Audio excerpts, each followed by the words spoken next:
memang Queen yang reply. Sebenarnya admin dia Afwa, bukan Izara. Betul, terbaik tau cakap Izara. Tak adalah. Memang kadang-kadang kita ni suka bergurau juga.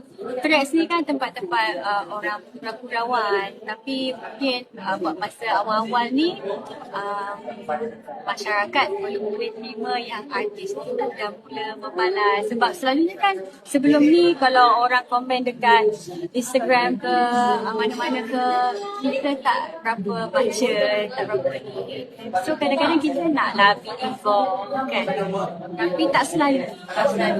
Cuma every time bila kita bersuara, dia akan menjadi sesuatu yang besar. Sebab kita ni jarang bersuara.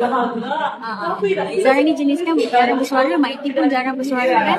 Benda-benda yang tak penting jadi news. Jadi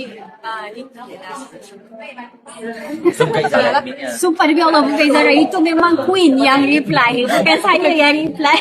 Maiti dengan Izara. Sebenarnya kita satu family semua masuk air. Izara, Maiti level-level masuk air. Izara level-level masuk pasir lah. Izara suka bergurau. Cumanya Izara punya boundaries.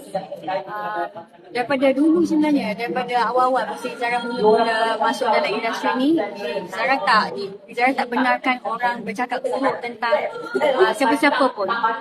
Kawan-kawan ke, family ke, fan ke, siapa yang cakap negatif dekat Izara punya rumah, Izara punya account, Izara akan defend balik daripada dulu. Jadi mungkin sekarang ni orang baru nak find out that side of me. So toxic Izara tu bermakna toxic yang membela orang-orang yang dibuli. Izara dulu pun pernah dibuli.